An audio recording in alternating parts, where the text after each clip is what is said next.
How are the Abraham pipeline and the Russian memorandum connected?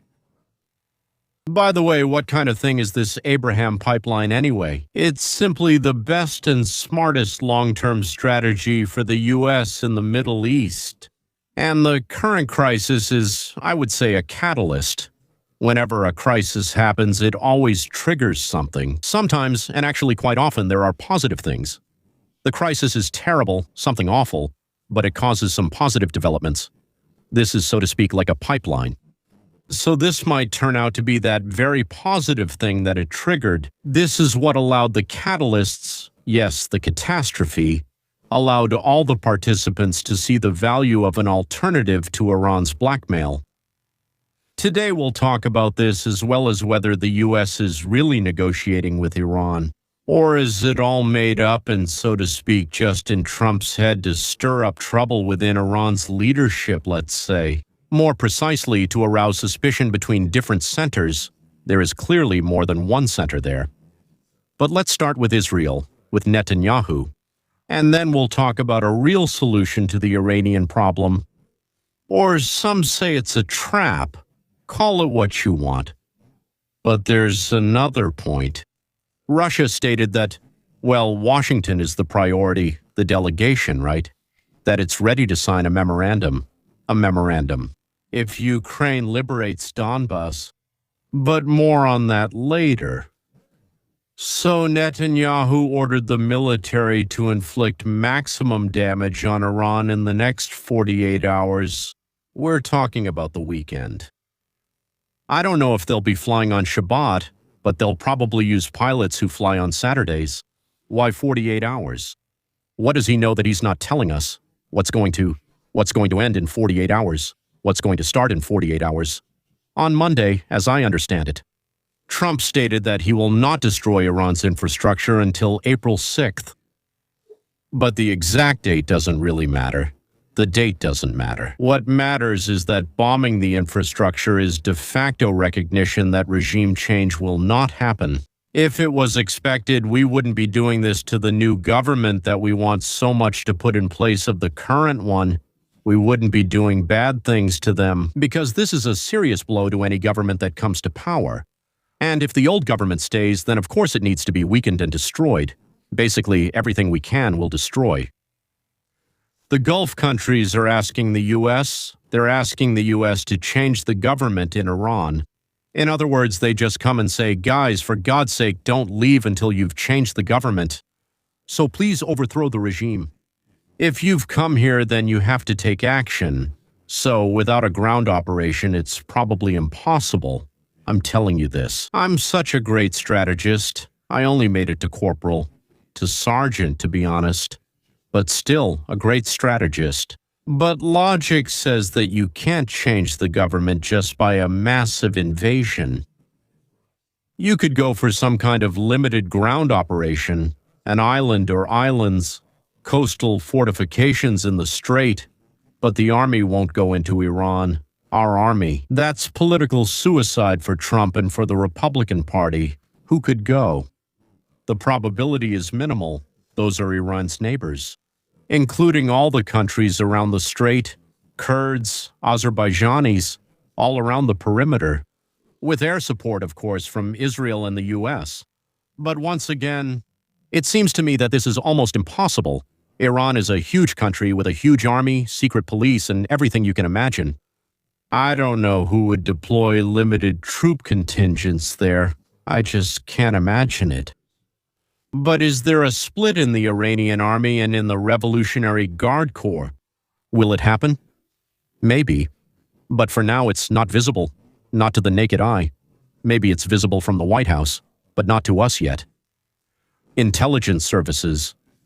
The countries of the Persian Gulf have reported that Iran is already assembling dirty bombs based on this enriched uranium, that is, radioactive materials together with explosives.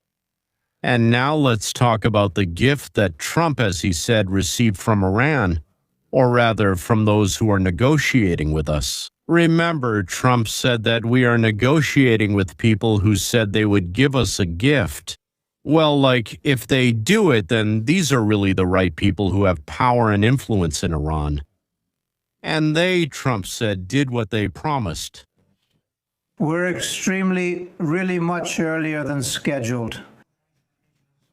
The Iranian regime now admits to itself that they were decisively defeated. They are telling people that this is a real disaster.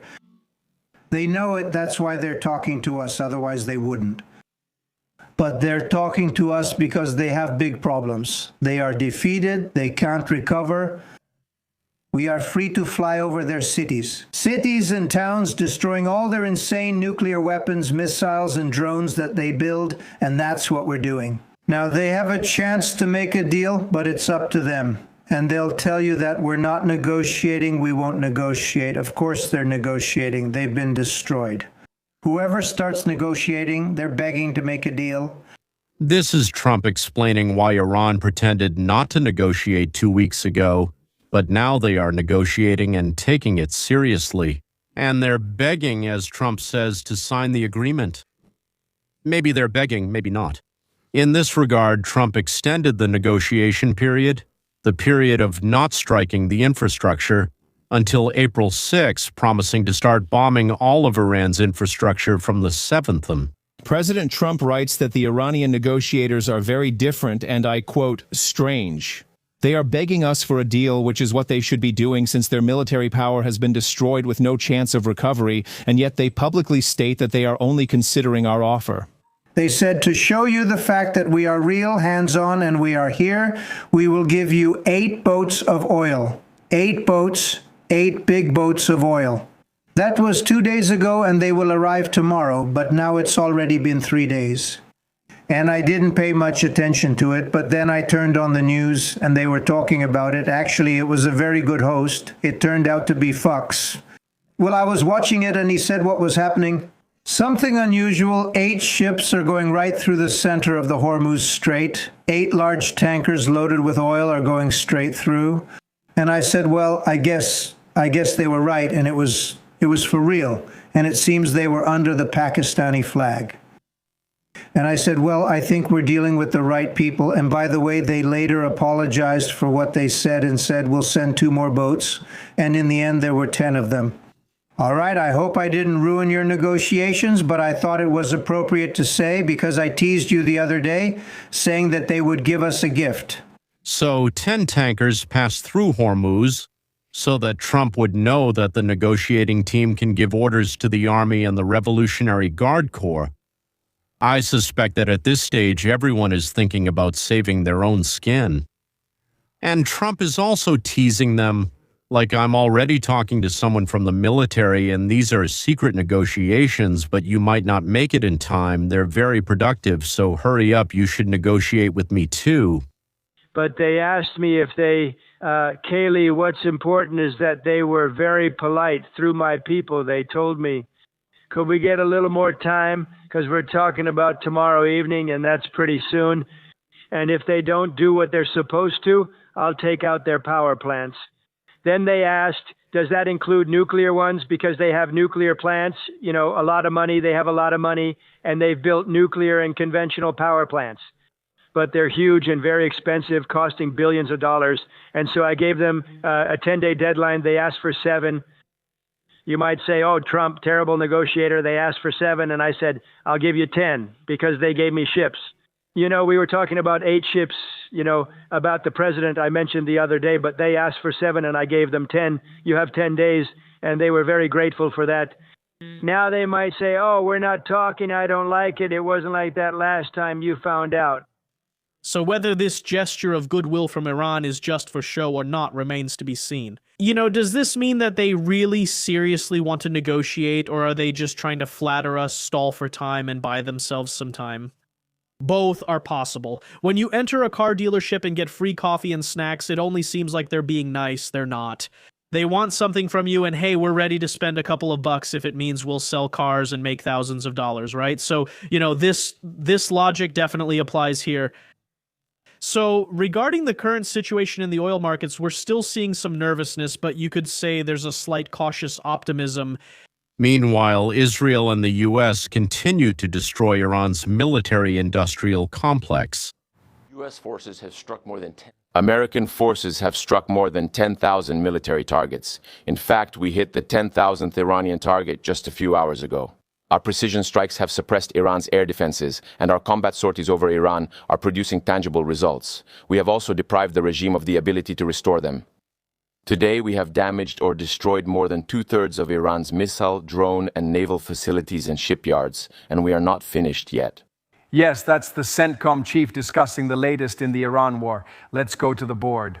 He mentioned 10,000 targets hit, actually more than that, and over 10,000 combat sorties so far. Here's what's so devastating, though, for the Iranian side of this equation. Your fleet is 92% out of commission. Two-thirds of your missiles, drones, as well as naval factories and shipyards have been destroyed. They were taken out by the Israeli and American air campaign, which is now so extensive. Over the past day or so, we've been looking at this map and wondering where the Israelis are heading, where the U.S. is heading. There have been many strikes in Tehran, the capital, but let's focus on the Persian Gulf, specifically the Strait of Hormuz and the city of Bandar Abbas, as Matt mentioned. The head of the IRGC Navy, the one who commanded the fleet that was blocking the Strait of Hormuz, has been eliminated. Here's another screen for you. In response, all these blue dots are U.S. military bases in the region. They have been targets of Iranian drones and missiles for the past 34 weeks, understood? And the red shows what the Iranians have done. We have 3 strikes here in Israel. One was near Baghdad, another one here in Kuwait. What does this tell us, Jimmy? Let's go to you now. This shows that day by day, Iranian activity is decreasing. Fewer and fewer drones and rockets have been targeting these bases and Israel, which might be important for our next guest. We'll show that now. On the panel, 12 key figures of the Iranian regime have been eliminated. Ayatollah, just think about it now. The Ayatollah is dead. The head of the IRGC, the commander, he has been eliminated. The head of the military bureau, he is gone. The minister of defense of Iran, he's no longer there. I already mentioned the commander of the IRGC Navy, he was eliminated. The commander of the Basij, that's the state police, very influential inside Iran, he's dead. The head of Iranian intelligence, he's gone too. The Iranian regime is badly wounded but not dead, gentlemen. And when it's wounded, it can still destroy and kill a lot. That's actually what the negotiations are about right now. How can we make the regime toothless without changing the power structure? Or rather, how to make Iran part of the global community, not an enemy that will stop at nothing to show how far its reach extends. It seems so. It seems that everything is moving toward the U.S. stopping the bombings, taking away Iran's enriched uranium, and leaving them with everything else. This is exactly what the Israelis and the Sunnis, Iran's neighbors, are afraid of. Recently, there have been reports from Iran that the leadership of the Corps and the secret police are recruiting, taking boys aged 12 and older from their homes. That is, they are taking boys from the age of 12 and taking them away, as they say, to training camps, which of course doesn't say much for their combat capability. After the night strike on the fleet headquarters, CENTCOM Commander Admiral Brad Cooper orders members of the Iranian Guard to immediately leave their posts and return home to avoid imminent death. Iran has received this message. The president is not bluffing. Don't make the same mistake twice. I'm handing it over to Witkoff. We have strong indications that this is quite possible, and if the deal goes through, it will be a huge benefit for the country, Iran, for the entire region, and for the world as a whole. Iran is looking for a way out of the situation after your strong threat on Saturday. Your statements, which show your willingness to listen to peaceful proposals, have been received very positively. Finally, we told Iran one last thing: don't miscalculate again. We told the Iranians, Witkoff reported to the president, don't make the same mistake again as when you underestimated the determination of the United States, the determination of this president of the United States. We haven't seen or heard from that cardboard Ayatollah in a long time, as if he was just on Channel 5, and I asked him if he still hasn't come out of the closet. The CIA told you that the younger Ayatollah is gay. But they said it, though I don't know if it was just them. I think a lot of people say that, which puts him at a disadvantage in that country. That's Of course, it's funny that Iran is led by a man who, according to his own laws, should be immediately executed and in the most brutal way. Reporting that According to reports, the Pentagon is preparing for the final phase of this war.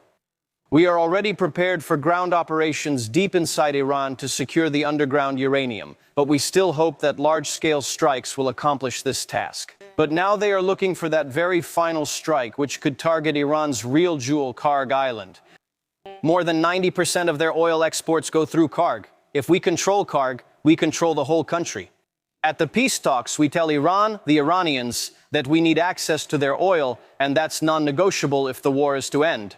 This is a tough condition, making Karg the main target. The Iranians sense something is wrong. CNN reports that they have started mining the island and are preparing for guerrilla warfare. But the island is small. It's about half the size of Manhattan. The Pentagon also has other options. For example, Larak Island. It serves as a kind of barrier across the strait. It's located at the narrowest point of the strait, and there are smaller islands nearby, like Abu Musa. They could also give us control over this choke point. There are options. The president is heading to the operations room. What we needed to do was get rid of the cancer. We had to cut out the cancer. That cancer was Iran. With nuclear weapons, we cut it out. Now we're going to finish it off for good. Yeah, that was really funny. And now it's even funnier. Trump in this situation looks like such a cocky ticket collector who couldn't care less about who buys the billionth ticket to the mythical and absurd Council of Peace. He has nothing to brag about. Although, when you listen to him in front of an audience, in front of journalists, it's all just boasting. With Trump, there are no rules, no laws. Anything can happen, we understand that. And fourth, the establishment of an authoritarian system of government in the country, moving in that direction as far as possible. That's exactly how things are happening, just like those bastards are saying. And the mythical Peace Council and the billion and enrichment. Oh, enrichment. And he lies all the time. And a very creepy group of Putin's henchmen, even his top 5. Or a loser who saw 5 of the 1,006 businesses he started fail. Oh, horror. By the way, I wouldn't mind at all if 99.5% of the projects I started were successful. I'm afraid my results are much worse. So, the final result. But from the point of view of Steidelman and Shendrovich, this is a complete, unforgivable failure. And Yakovenko, he believes that this causes contempt and even disgust towards the business skills of the person who earned that right for himself. Worldwide fame and a billion-dollar fortune. Yakovenko and Yakovina, by the way, could have earned much more as well. But they simply didn't want to because they devoted their lives to serving humanity. And here's another thing, so Trump is a fool. Why? Because he's picking fights with NATO for no reason. I'm so disappointed in NATO because this was a test for NATO. It was a test. You could help us. You don't have to, but if you don't, we'll remember it. They have a saying, a great saying, never forget, we will never forget. Trump is such a fool. Now Europe will stop protecting America from Mexico and Canada. And what will happen to America? It's the end of everything. Zanzibar and Honduras will also refuse to defend America, and that's it. And I have a feeling that millions of Americans will run to Canada, and through Canada to Greenland. Through tunnels they'll dig under the fence. By the way, I think there's no fence at all there. In gas tanks and containers, with fertilizers in containers, they'll start paying crazy money for sham marriages in San Salvador and in Guatemala. Well, I mean, it's a disaster, folks. Well, by the way, just a second. Maybe it's not time to panic yet. How about Europe becoming MAGA? Is it possible, despite the efforts of pro-Putin hawks like Shvets and others like Khodorkovsky and Kasparov, who think they're fighting Putin but not against Putinism at all, just so they can be on top? And the rising tide of right-wing forces continues here. It has even spread to the European Parliament. Today, where despite protests, and I mean in some cases despite literal protests from so-called progressives from the political class and everyone in power and so on, the European Parliament has actually just adopted some measures that I would call Trump-style deportation policies, which in fact significantly make it easier to deport illegal migrants. We'll inform you, but you should also compare this to what's happening in Latin America, not just Cuba. Not only with Nicolas Maduro, but also in many other cases where right-wing parties achieve convincing victories in elections. Take a look at the recent elections in Japan. That prime minister, by the way, is extremely right-wing, extremely tough on mass migration. You notice a certain pattern here, right? You could argue that this is partly due to the election of Donald Trump in America and that it's a chain reaction, or you could claim that all these things are happening independently. I basically don't care, but the main point is that on the international stage, the left is in a very bad situation. When they arrived in Washington, the Moscow representatives said that they wouldn't give Ukraine an inch of our Donetsk land, and that if you leave now, we'll sign a memorandum. Russia handed over a memorandum to Ukraine back at the second round of negotiations in Istanbul. That was in June 1925, I think, yes. The document consists of 3 sections and contains specific conditions for ending the war. This is not a compromise proposal. It's an ultimatum presented as a diplomatic document. What exactly is Russia demanding? It includes the following demands: international legal recognition of the incorporation of Crimea, LNR, DNR, Zaporizhia, and Kherson regions into the Russian Federation, the complete withdrawal of Ukrainian troops from these territories, Ukraine's neutrality with a refusal to join NATO, a ban on any military presence of third countries in Ukraine, granting the Russian language official status, that is, as I understand it, equal to Ukrainian, the disbandment of nationalist formations, and the lifting of sanctions against Russia. Russia also demands an announcement of election dates for Ukraine's president and Verkhovna Rada, and at the same time they say it should be no later than 100 days after the signing of, so to speak, a certain document and the lifting of martial law. The last point is especially interesting. In fact, this is a demand to hold elections before Ukraine has stabilized, which creates conditions for political chaos and Russian influence. So, what does this mean in practice? First, territory. Russia demands recognition not only of what it actually controls, but also of the full administrative borders of 4 regions, including Zaporizhia. By the way, there's a nuclear power plant there, Kherson, from where Russian troops have actually been driven out from the right bank of the Dnipro. Ukraine would lose territory that it currently controls militarily. That means neutrality. Refusal to join NATO plus a ban. Oh, the dog started barking. Refusal to join NATO and a ban on foreign troops means Ukraine remains defenseless against the next Russian attack. Ukrainians point directly to their bitter experience. In 1994, Ukrainians cite their bitter experience. In 1994, the Budapest Memorandum was signed, where Russia, the US, and Britain supposedly guaranteed Ukraine's territorial integrity in exchange for nuclear disarmament. But you see, the friends of the Ukrainians, this was signed off by Kuchma's people, right? They forgot to tell the people that the guarantee was as follows: if someone attacks you, we will definitely go and complain to the UN. And that's it. That's it. Russia violated this agreement in 2014. Now the Russian language and nationalism. So this is an attempt to rewrite the internal policy of a sovereign state through an international agreement. But I don't think it's a huge deal. Why is Russia ready, so to speak, to sign right now? The context is important here. The context of March 1926. Russia is now making enormous amounts of money off the Iranian crisis. 150 million a day in additional oil revenue. At the same time, according to the politician, Ukraine is experiencing a fuel crisis. The energy crisis of the war with Iran has hit the Ukrainian army, and Ukraine is running out of fuel, and it is becoming increasingly difficult to count on help from the European Union. In other words, Putin feels that time is on his side. Western attention is distracted by Iran. Ukraine is weaker than it was a year ago, and the moment for pressure is perfect. Really, what could this mean for the outcome of the war? The Russian memorandum sets the agenda for negotiations. Ukraine received answers to key questions even before it formulated its own. There will be no unconditional ceasefire. Putin said this directly back in the spring. 3 possible outcomes. Scenario A. Ukraine agrees. It loses 20% of its territory, de jure, not just de facto. It gets a fragile peace without guarantees.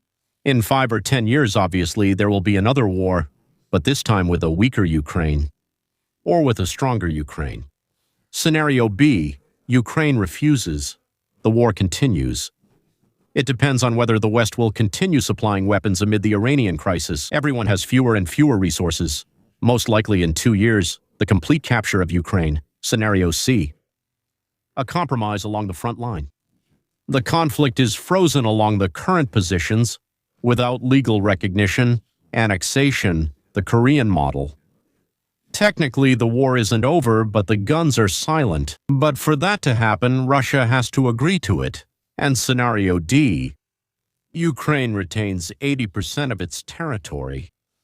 International industry and a private army are located there. My conclusion. Russia is ready to sign a memorandum. This is not peacemaking. This is a position of strength. Moscow is asking Ukraine to surrender on paper and calls it peace. The main question, is the U.S. ready to supply Ukraine with weapons, even if Europe stops paying for them? And the answer is very simple. Не готов. While Trump is busy with Iran, he has few political resources for the Ukrainian front. This is a window of opportunity, and Putin sees it perfectly. But even without him, without this window, without Iran, the supply of everything to Ukraine is running out. Sooner or later. However, when Ukraine's supplies run out, Russia will take all of it. Not a part, but all of it. Plus, the Kremlin stated the need to legitimize Zelensky's authority in order to conclude long-term agreements. Budanov, the new head of UP, stated, "The Third World War has already become a reality and has actually started here in Ukraine." Well, of course, the Ukrainians really want Europe to get involved in the war, and for the war to become multilateral, not just Ukraine against Russia. By the way, from my point of view, Ukraine cannot give up territory for a very simple reason. It would be political death for Zelensky. So, political death for Zelensky, and maybe even prison. It's quite possible that it could be prison, or maybe an island where he lives and no one bothers him. It turns out to be a more important factor than the deaths of another million Ukrainians, and there's a very high chance of losing the whole country. Well, and now, the pipeline. Iran played its main card. It closed the Strait of Hormuz. Oil prices soared to $126 per barrel. The global economy started to shake. But at that very moment, one man in Jerusalem looked at the map and said, "Well, I told you so." The man, Prime Minister Netanyahu, had proposed an idea to Saudi Arabia back in 1925, which they politely set aside at the time. A 700-kilometer pipeline from the Saudi city of Yanbu through Jordan to Eilat, and from there through the existing Israeli Eilat-Ashkelon pipeline to the Mediterranean ports and to Europe. Instead of passing through bottlenecks like Hormuz and Bab el-Mandeb, I think it's called, we can build pipelines westward across the Arabian Peninsula to the Israeli ports on the Mediterranean Sea and actually eliminate these bottlenecks, said at the time Netanyahu. Back then, Riyadh responded coldly. Now, with Hormuz closed and Iranian drones striking Saudi infrastructure, the conversation has resumed, which is good news. Before talking about new construction, we need to understand what already exists and why it doesn't fully solve the problem. The Saudi East-West pipeline was built, I think, back in the 1980s. It is 1,200 kilometers long and already operates at full capacity, 7 million barrels per day. It delivers oil from the eastern fields to the port of Yanbu on the Red Sea. Now, experts from Rice University call it a strategic masterpiece. But this route has a flaw. Oil is shipped from Yanbu. The next shipments to Asia still have to pass through the Bab el-Mandeb Strait, where the Houthis can at any moment impose a veto on Saudi exports in the form of missiles. Pull one Iranian thread and the whole knot tightens again. This is exactly where the Abraham pipeline comes into play. The architecture of the new corridor is as follows: to create a land-based energy bridge from the Persian Gulf to the Mediterranean Sea, completely bypassing any maritime strait that is under threat. The route looks like this: Saudi Arabia, Jordan, Israel, the Mediterranean Sea, and then onto Europe, for example. The existing Israeli pipeline Eilat Ashkelon was built back in 1968. It was specifically built to bypass Saudi Arabia. It is already transporting oil from Azerbaijan and Kazakhstan. Connecting the Saudi east-west pipeline with the Israeli one will create a safe alternative oil export route for the Persian Gulf countries. For natural gas, there is the Arab gas pipeline running in parallel, which already connects Egypt, Jordan, and Israel, which can be used in the reverse direction, delivering Qatari and Saudi gas to Europe through Israeli LNG terminals. The Israeli Minister of Energy has already discussed this idea with American colleagues, and the U.S., as he said, is showing strong interest. Why is Saudi Arabia hesitating? Here the story becomes a bit more complicated. Riyadh is not in a hurry, and there are, as they say, some compelling reasons for that.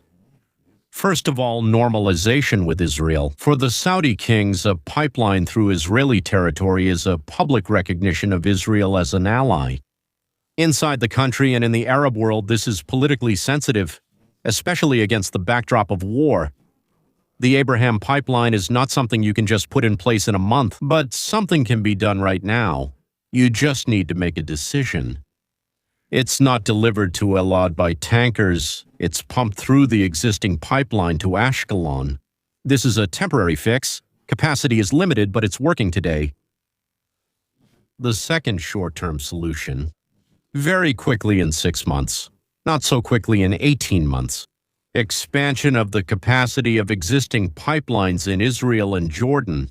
Construction of new pumping stations. Logistic integration, and oil started flowing in fairly large quantities.